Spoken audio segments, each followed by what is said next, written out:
માંગ એક જ છે કે આમાં જે સ્વામીજી જલારામ બાપા વિશે બોલ્યા છે એની સિવાય અનેક ભગવાનો વિશે, નાગબાઈ વિશે, હનુમાન વિશે, બ્રહ્માજી વિશે જે બફાટ કર્યો છે એના સામે રઘુવંશી સમાજ તો માં તો આક્રોશ છે, પણ 18 વર્ણમાં આક્રોશ છે કે જે બોલે છે એ બંધ કરવું જોઈએ. આ લોકો સંત છે નહીં અને ખોટી વાતો કરે છે. જે પુરાવા રજૂ ફેસબુકમાં મૂકે છે એ લોકો એગ્રી. ગુણાતીતાનંદ સ્વામી વીરપુર ગયા હશે, અમે ના નથી પાડતા. એના આશીર્વાદથી અન્નક્ષેત્ર ચાલુ નથી. અન્નક્ષેત્ર 205 વર્ષથી ચાલુ છે. 2000 સાલથી તો અહીંયા પૈસા લેવાના પણ બંધ છે. એટલે જલારામ મંદિર જે વીરપુર કરી રહ્યું છે અન્નક્ષેત્ર, એ માટે બીજી ખોટી વાતો ન કરવી જોઈએ.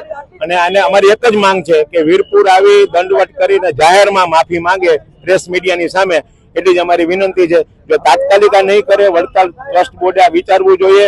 આના પરિણામ બહુ ખરાબ આવશે. હવે તો દરેક સમાજ એકદમ આક્રોશમાં આવી ગયો છે, એટલે તાત્કાલિક એને એનો રસ્તો કાઢવો જોઈએ. વીરપુર સમાધાન નથી થયું અને વિડીયો કોલમાં એમ કીધું છે કે હું આવીશ. હજી સુધી આવવાનો ટાઈમ નથી અને બોલતા 2 મિનિટ થઈ. અને હું તો એમ કહીશ કે જે સામે આવા સ્વામીના સંતો બોલતા હોય છે, સામે જે એના ભક્તો બેઠા હોય છે, એ કાંઈક તો વિચારવું જોઈએ કે સ્વામી તમે ખોટું બોલી રહ્યા છો, આવું ન બોલાય, એવું કેવું જોઈએ.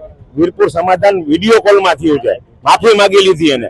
એ માફી માંગી લીધી રૂબરૂ આવું છે ને એમ કે હું મારા ટાઈમે આવીશ, એવું ન હાલે. 48 કલાકથી અમે એક જ વાત કરીએ છીએ કે વીરપુર આવીને માફી માંગે એનો રસ્તો એક જ છે. વીરપુર જલારામ બાપાની સામે એને નતમસ્તક થવું પડશે, તે પછી જ મેળ ખાશે.